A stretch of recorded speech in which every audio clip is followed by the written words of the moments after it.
जय हिंद जय बिहार। आज आपको देते हैं क्लास टेंथ का बायो है, आनुवंशिकता तथा जैव विकास। अब हम लोग देखेंगे कि हम किसके वंशज हैं, हमारे पूर्वज कौन हैं, इन सब चीज़ों की जानकारी इसी में मिलता है। आनुवंशिकता तथा जैव विकास। प्रश्न शॉर्ट में, क्या भौगोलिक पृथक्करण और लैंगिक जनन वाले जीवों के जाति उद्भव का प्रमुख कारण हो सकता है? अगर क्यों अथवा नहीं तो क्यों? अलैंगिक जनन वाले पौधे प्रजनन के लिए किसी दूसरे पौधे पर निर्भर नहीं होते हैं। इसलिए भौगोलिक पृथक्करण अलैंगिक जनन वाले जीवों के जाति उद्भव का प्रमुख कारण नहीं हो सकते हैं। आनुवंशिक क्वेश्चन है, आनुवंशिक गुण या पैतृक गुण से आप क्या समझते हैं? माता पिता के ऐसे गुण जो पीढ़ी दर पीढ़ी उनके संतानों में संचरित होती है, आनुवंशिक गुण या पैतृक गुण कहलाता है। जीन कोश क्या है? किसी विशेष प्रजाति के एक समष्टि या आबादी में उपस्थित समस्त जीन उस आबादी का जीन कोश कहलाता है। वातावरण के प्रभावों से इनमें कुछ बदलाव आते हैं। आणविक जातिवृत्त क्या है?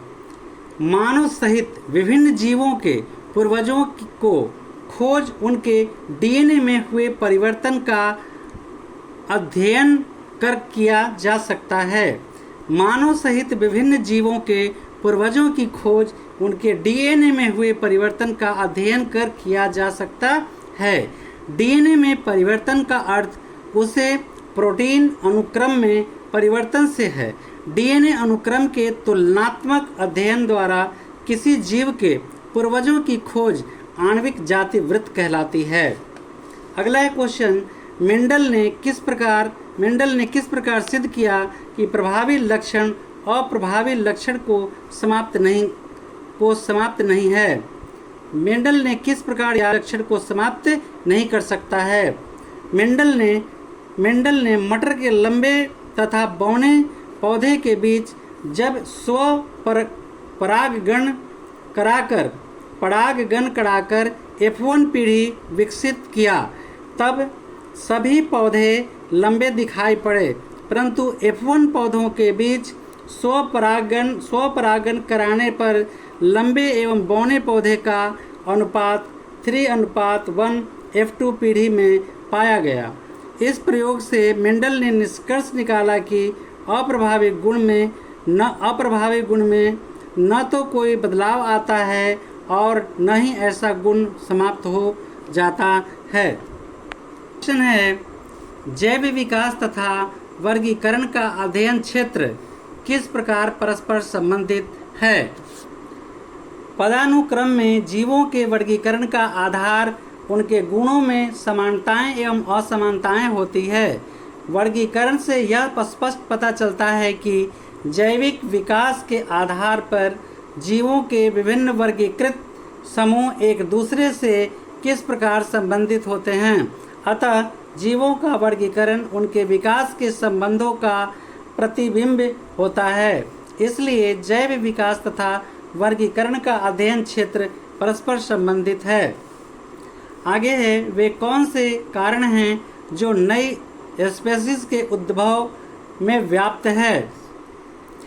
नई स्पीशीज के उद्भव में निम्नलिखित कारण सहायक होता है। भौगोलिक पृथक्करण, आनुवंशिक विचलन, उत्पन्न भिन्नता का प्राकृतिक चयन। अगला क्वेश्चन है, लिंग गुणसूत्र क्या है? कभी कभी लिंग निर्धारण प्रक्रम पर्यावरणीय कारकों द्वारा नियंत्रित होता है। उदाहरण सहित व्याख्या करें। वैसे गुणसूत्र जो जीवों के लिंग निर्धारण में भाग लेते हैं उन्हें लिंग गुणसूत्र कहते हैं। पर्यावरणीय कारकों के द्वारा भी कभी कभी लिंग निर्धारित होता है। जैसे छिपकली में उच्च उष्मायन ताप के कारण नर संतियों का विकसित होना कछुए में उच्च ऊष्मायन ताप के फलस्वरूप मादा संततियों का विकसित होना इत्यादि। जैव विकास का क्या तात्पर्य है? अनेक प्रमाणों के आधार पर वैज्ञानिकों ने यह निष्कर्ष निकाला कि पृथ्वी पर वर्तमान जटिल प्राणियों का विकास प्रारंभ में पाए जाने वाले सरल प्राणियों में परिस्थिति और वातावरण के अनुसार होने वाले परिवर्तनों का कारण हुए। सजीव जगत में होने वाले इस परिवर्तन को जैव विकास कहते हैं। जीन प्रारूप या जीनोटाइप किसे कहते हैं? जीन प्रारूप किसी जीव की जीनी संरचना के पहले है। जीव प्रारूप किसी जीव के जीनी संरचना को कहते हैं, अर्थात किसी जीव का जीन प्रारूप इनमें उपस्थित जीन प्रक्रम इनमें उपस्थित जीन का विवरण है। जैसे लंबे मटर के पौधे का जीन प्रारूप टी, फिर बड़ा टी छोटा टी एवं बौने पौधे का जीन प्रारूप टी होता है। डीएनए आनुवंशिकता का आधार है कैसे? इम्पोर्टेंट क्वेश्चन है। डीएनए प्रतिलिपिकरण के द्वारा अपने ही जैसे अणु के संश्लेषण की क्षमता होती है, जिसके द्वारा ये आनुवांशिक सूचनाएं नई पीढ़ी में पहुंचती है। इसलिए डीएनए आनुवंशिकता का आधार है।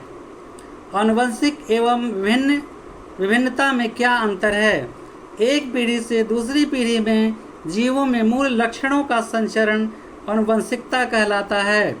एक ही जनक से उत्पन्न संतान विभिन्न संतानों में कुछ न कुछ अंतर निश्चित रूप से पाया जाता है। इन्हीं अंतरों को विभिन्नता कहते हैं। समजात अंग एवं समरूप अंग को आप क्या समझते हैं?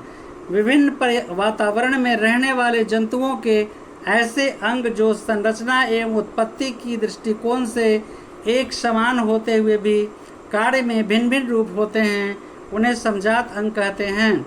जैसे मेढक एवं पक्षी के अग्रपाद रचना एवं उत्पत्ति में समान होते हुए भी मेढक में कूदने एवं पक्षियों में उड़ने का कार्य करते हैं। इसके विपरीत जंतुओं के ऐसे अंग जो रचना एवं उत्पत्ति के दृष्टिकोण से एक दूसरे से भिन्न होते हुए भी एक समान कार्य करती है, उन्हें समरूप अंग कहते हैं। जैसे तितली तथा पक्षी के पंख।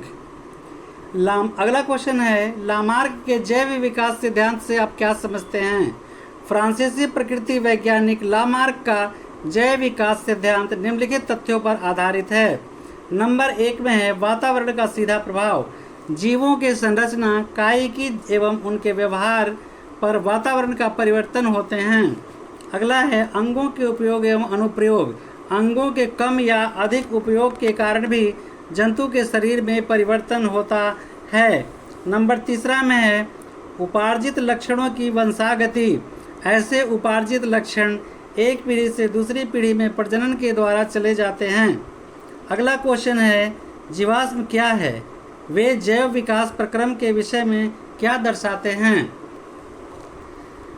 सामान्यतः जीवों की मृत्यु के बाद उनके शरीर का अपघटन हो जाता है, परंतु कुछ जीव या जीवों के भाग ऐसे वातावरण में चले जाते हैं कि इनका अपघटन पूरी तरह नहीं हो पाता। इनके अवशेषों के चिन्हों पृथ्वी के भीतर या चट्टानों पर पाए जाते हैं। पत्थरों पर जीवों के ऐसे चिन्हों को जीवाश्म कहते हैं। जीवाश्मों के अध्ययन से जैव विकास के प्रमाण मिलते हैं। उदाहरण के तौर पर आर्कियोपेटेरिक्स एक ऐसा जीवाश्म है जिसमें रेप्टिलिया तथा ईज दोनों के गुण पाए जाते हैं। इसके अध्ययन से इस बात की पुष्टि होती है कि एप्टिलिया तथा एवीज का विकास एक ही पूर्वज से हुआ है। अगला क्वेश्चन है, हम अपने माता पिता के समान क्यों होते हैं? हम जानते हैं हम अपने माता पिता के समान होते हैं क्योंकि हमारे माता पिता से ही सारे अनुवंशिकी गुणों का संचरण हम में होता है। इन मूल गुणों के संचरण के कारण ही हम अपने माता पिता के समान दिखते हैं। अगला क्वेश्चन है, गुणसूत्र का एक स्वच्छ नामांकित चित्र बनाएं। देखिए, यही गुणसूत्र का ये चित्र है और ये नाम लिखा है क्रोमोनीमाटा, सेंट्रोमेयर, क्रोमेटिड, ये सब अलग अलग ये नाम दिया गया है। ये आया भी एक दो बार, इम्पोर्टेंट है। अब शॉर्ट क्वेश्चन है, वेरी शॉर्ट है। डार्विनवाद किसे कहते हैं? प्राकृतिक चुनाव द्वारा प्राणियों का विकास डार्विनवाद कहलाता है। लामार्कवाद क्या है? उपार्जित लक्षणों का वंशागति सिद्धांत लामार्कवाद कहलाता है। उपार्जित लक्षण क्या है? किसी जीव द्वारा अपने जीवन काल में अर्जित किए गए लक्षण उपार्जित लक्षण कहलाते हैं। आर्कियोपेटेरिक्स किसे कहते हैं? एक जीवाश्म जिसमें रेप्टिलिया तथा एवीज दोनों के गुण पाए जाते हैं आर्कियोपेटेरिक्स कहलाते हैं। अगला है, ऑटोसोम क्या कहलाता है? कोशिकाओं में उपस्थित क्रोमोसोम के वैसे जोड़े जिनके दोनों सदस्य एक ही प्रकार के हों ऑटोसोम कहलाते हैं। जाति उद्भवन किसे कहते हैं? किसी जाति से एक या एक से अधिक उप प्रजातियों के उद्भव जाति उद्भवन कहलाते हैं। जीवाश्म किसे कहते हैं? पत्थरों में विलुप्त जीवों के परिरक्षित अवशेष जीवाश्म कहलाते हैं। रेडियो कार्बन काल निर्धारण क्या कहलाता है? किसी जीवाश्म की आयु ज्ञात करने का एक वैज्ञानिक तरीका जो कार्बन के समस्थानिकों की मात्रा ज्ञात कर किया जाता है, रेडियो कार्बन काल निर्धारण कहलाता है। अगला क्वेश्चन है, आणविक जातिवृत्ति किसे कहते हैं? आंसर है डीएनए अनुक्रम के तुलनात्मक अध्ययन द्वारा किसी जीव के पूर्वजों की खोज करना आणविक जातिवृत्ति कहलाती है। गुणसूत्र या क्रोमोसोम किसे कहते हैं? पैतृक गुणों के संचरण के लिए उत्तरदायी जीन वाहक संरचना को गुणसूत्र का क्रोमोसोम कहते हैं। जीन किसे कहते हैं? डीएनए का वह भाग जिसमें किसी प्रोटीन के संश्लेषण के लिए आवश्यक सूचना रहती है, जीन कहलाता है। आनुवंशिकी का पिता कौन है? ग्रेगर जॉन मेंडल 1822 से 84 को आनुवंशिकी का पिता कहा जाता है। मतलब ग्रेगर जॉन मेंडल को आनुवंशिकी का पिता कहा जाता है। जैव विकास किसे कहते हैं? सजीव जगत में प्रारंभ में पाए जाने वाले सरल प्राणियों से वर्तमान में पाए जाने वाले जटिल प्राणियों का विकास जैव विकास कहलाता है। सूक्ष्म विकास क्या है? लघु पैमाने पर उत्पन्न किसी विभिन्नता से कई नई प्रजाति का विकास सूक्ष्म विकास कहलाता है। अवशेषी अंग किसे कहते हैं? जंतुओं के शरीर में उपस्थित वे अंग जो अब उनके लिए अनावश्यक हो गए हैं अवशेषी अंग कहलाते हैं। देखिए, कॉपी लिखने का तरीका देखिए किस तरह से प्रश्न चौथाई में लिखा गया है। इसके बाद स्टॉप लाइन दिया गया है ताकि कोई भी एग्जामिनर, देखिए यहाँ खाली जगह में मार्क्स भर देगा, खाली जगह में नंबर दे देगा, खाली जगह में नंबर दे देगा, और इस तरह से जोड़ने घटाने में उसको दिक्कत नहीं होगा, आराम से वो नंबर को काउंट कर सकता है। नहीं तो अगर लिखावट पर दे देने से दिक्कत हो जाता है। तो इस तरह से कॉपी आप साफ साफ लिखिएगा। समजात अंग क्या है? अपने वातावरण के अनुसार भिन्न भिन्न कार्यों का संपादन करने वाले वे अंग जो संरचना एवं उत्पत्ति में एक प्रकार के हों समजात अंग कहलाते हैं। असमजात अंग क्या है? ऐसे अंग जो रचना एवं उत्पत्ति में उद्भव के दृष्टिकोण से एक दूसरे को भिन्न होते हुए भी एक ही प्रकार के कार्य करते हैं, जैसे तितली तथा पक्षी के पंख। प्रथम संतति पीढ़ी F1 क्या है? दो विभिन्न लक्षणों वाले जनकों के संकरण से उत्पन्न पीढ़ी प्रथम संतति F1 कही जाती है। एक संकरण का लक्षण प्रारूपी अनुपात कितनी होगी? 3:1। इम्पॉर्टेंट है। मेंडल का प्रथम नियम या पृथक्करण को नियम क्या कहते हैं? संकर नस्ल की प्रथम पीढ़ी में दोनों प्रभावी या अप्रभावी गुण साथ साथ होते हैं, परंतु अगली पीढ़ियों में अलग अलग हो जाते हैं। इसे मेंडल का प्रथम नियम या पृथक्करण नियम कहते हैं। द्विगुण संकरण क्या कहलाता है? दो जोड़े विपरीत गुणों वाले जनकों के बीच होने वाला संकरण द्विगुण संकरण कहलाता है। द्विगुण संकरण का लक्षण प्रारूपी अनुपात में कितनी होती है? 9:3:3:1। आर्थिक विचलन को क्या कहते हैं? जीन की बारंबारता में होने वाला निरुद्देश्य परिवर्तन आनुवंशिकी विचलन कहलाता है। जीन कोष क्या है? किसी प्रजाति विशेष के एक समष्टि या आबादी में स्थित समस्त जीन कोष का निर्माण करते हैं। Long question. मानव में बच्चों के लिंग निर्धारण की अभिक्रिया को समझाएं। मानव में बच्चों का लिंग निर्धारण हेटेरोगेमेसिस के सिद्धांत के आधार पर लिंग क्रोमोसोम के द्वारा होता है, जिसे आनुवंशिकी विधि भी कहते हैं। मनुष्य में 23 जोड़े गुणसूत्र में 22 जोड़े यानी 44 क्रोमोसोम को ऑटोसोम कहते हैं, जबकि 23वां जोड़ा लिंग क्रोमोसोम कहलाता है। ये दो प्रकार के होते हैं, एक्स एवं वाई। एक्स क्रोमोसोम लंबा एक छड़ के आकार का होता है, जबकि वाई क्रोमोसोम अपेक्षाकृत बहुत छोटे आकार का होता है। मनुष्य में नर में लिंग क्रोमोसोम जोड़े एक्स एवं वाई प्रकार के होते हैं एवं मादा में XX प्रकार के होते हैं। अतः नर दो प्रकार के गैमेट बनाते हैं, एक्स एवं वाई, जबकि मादा केवल एक ही प्रकार के गैमेट बनाते हैं जिसमें केवल X क्रोमोसोम होते हैं।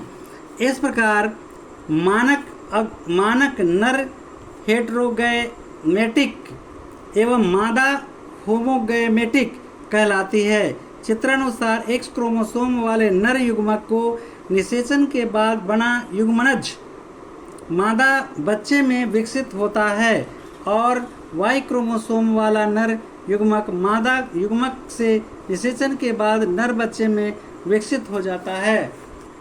सब नंबर दिख रहा है, इसे ध्यान से जरा। ये नर का है 44, ये YY, मादा का है 44 XX।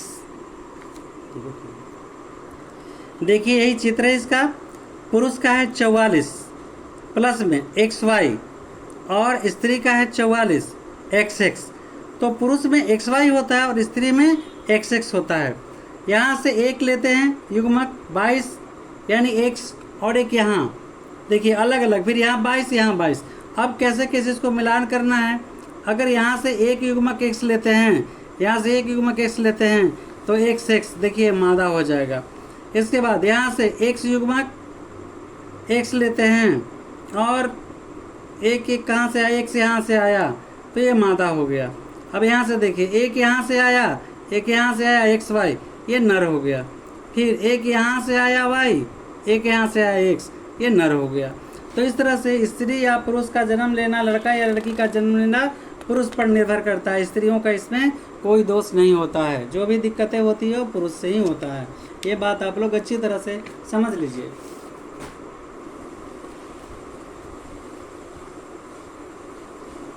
मानव विकास के बारे में संक्षिप्त विवरण दें। जिस धरती पर मानव के रंग रूप एवं प्रकृति में अत्यधिक विविधता दृष्टिगोचर होती है। आमतौर पर त्वचा का रंग इस प्रकार की प्रजाति के निर्धारण के लिए प्रयुक्त किया जाता था। मानव का उद्भव स्थान मूल रूप से अफ्रीका है। इस बात का प्रमाण हमें संसार के विभिन्न भागों से प्राप्त मानवों के जीवाश्म तथा वर्तमान मानव आबादी के DNA में पाए जाने वाले उत्परिवर्तनों के आधार से ज्ञात होता है। आधुनिक मानव के प्राचीनतम जीवाश्म अफ्रीका के इथियोपिया नामक स्थान से प्राप्त हुआ है। कुछ हजार वर्ष पूर्व हमारे पूर्वजों ने अफ्रीका छोड़ दिया, जबकि कुछ वहीं रह गए। वहाँ के मूल निवासी पूरे अफ्रीका में फैल गए, जबकि उत्प्रवासी धीरे धीरे वहाँ से अपना समूचे संसार में फैल गए। वहाँ से वे पश्चिमी एशिया, मध्य एशिया, यूरेशिया दक्षिणी एशिया तथा पूर्वी एशिया में प्रव्रजनित हुए। उन मानवों का एक समूह उत्तरी अमेरिका तथा दक्षिणी में फैल गया। कुछ मानवों का एक इंडोनेशिया के द्वीपों तक, फिलीपींस से ऑस्ट्रेलिया तक का सफ़र किया। वे विभिन्न समूहों में कभी आगे तथा कभी पीछे गए। समूह कई बार परस्पर विलग हो गए, कभी कभी अलग होकर विभिन्न दिशाओं में आगे बढ़ गए, जबकि कुछ वापस आकर परस्पर मिल गए। इस तरह से सभी दिशाओं में मानव प्रव्रजन हुआ। वर्तमान समय में सभी मानवों के जीर्णकोश एक समान होने के कारण सभी मानव एक ही प्रजाति होमोसोपियस कहलाते हैं। अगला है जैव विकास क्या है। डार्विन के प्राकृतिक चयन सिद्धांत का वर्णन करें। सजीव जगत में होने वाले परिवर्तन को जैव विकास कहा जाता है। जैव विकास के संबंध में डार्विन द्वारा प्रतिपादित प्राकृतिक चयन के सिद्धांत के अनुसार इस प्रकृति में कोई भी दो जीव बिल्कुल एक समान नहीं होते। इनमें कुछ न कुछ असमानताएं अवश्य पाई जाती हैं, जिसे विभिन्नता कहते हैं। जीवों में इन विभिन्नताओं की अधिकता के फलस्वरूप इनके बीच जीवन के अस्तित्व के लिए संघर्ष शुरू हो जाता है। इन संघर्ष में जो योग्यतम है वही जीतते हैं और अयोग्य गुण वाले जीव नष्ट हो जाते हैं। अर्थात प्रकृति योग्यतम तथा अनुकूल विभिन्नता वाले जीवों का चयन कर लेती है। प्रकृति द्वारा चयन किए गए इन जीवों की उपयोगी विभिन्नताओं की पीढ़ी दर पीढ़ी वंशागत होते रहने के कारण नई प्रजाति की उत्पत्ति होती है। यही डार्विनवाद का चयनवाद सिद्धांत है। अगला क्वेश्चन है मेंडल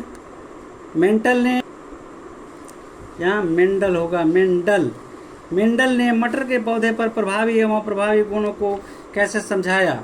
मेंडल ने मटर के पौधे पर अनेक विकल्पी लक्षणों का अध्ययन किया, जैसे लंबे एवं बौने पौधे, गोल एवं झुर्रीदार बीज, सफ़ेद एवं बैंगनी फूल आदि। इससे प्राप्त संतति पीढ़ी के पौधों के प्रतिशत की गणना की। उदाहरण के तौर पर लंबे एवं बौने पौधों के बीज परागकण के बाद जो बीज उत्पन्न हुए उनसे उत्पन्न सारे पौधे लंबे नस्ल के हुए। इस पीढ़ी के पौधे को मेंडल ने प्रथम संतति F1 कहा। इससे यह पता चलता है कि दो लक्षणों से केवल एक पैतृक जनकीय लक्षण F1 पीढ़ी में परिलक्षित होता है, यानी लंबेपन वाला गुण बौनेपन पर प्रभावी होता है।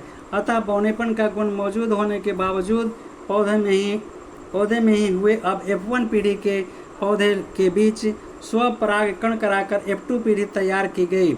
इस दूसरी पीढ़ी के सभी पौधे के लंबे नहीं होते थे, वरन उनमें से एक चौड़ाई संतति बौने होते थे, एक चौथाई बौने होते थे। इससे यह पता चलता है कि F1 पौधे द्वारा दोनों लक्षण लंबा और बौना की वंशानुगति हुई। इससे यह प्रतीत होता है कि जो लक्षण F1 पीढ़ी में दिखाई नहीं पड़ते हैं वे अप्रभावी, लेकिन अगली पीढ़ी में इनका पृथक्करण हो जाता है। देखिए टी लंबा टॉल लंबा पौधा, टी लंबा पौधा, टी बौना पौधा, इन दोनों को संयोग करवाया है तो लंबा पौधा यहाँ पे बन गया है। इसके बाद फिर यहाँ से संयोग कराने पर लंबा पौधा और ये लंबा पौधा का निर्माण हुआ है। देखिए यही इसका श्रृंखला बना हुआ है। हाँ देखें, यही मूल रूप से ये आपका चित्र है। यही कैसे वंशानुक्रम का चित्र है। टी लंबा पौधा, टी बौना पौधा, कैसे फिर यह दोनों निर्माण किया लंबा पौधा, फिर यहाँ से कैसे टी टूटा, फिर ऐसे इस तरह से ये पूरा संरचना है। 3:1 लंबा और बौना का 3:1 अनुपात होता है।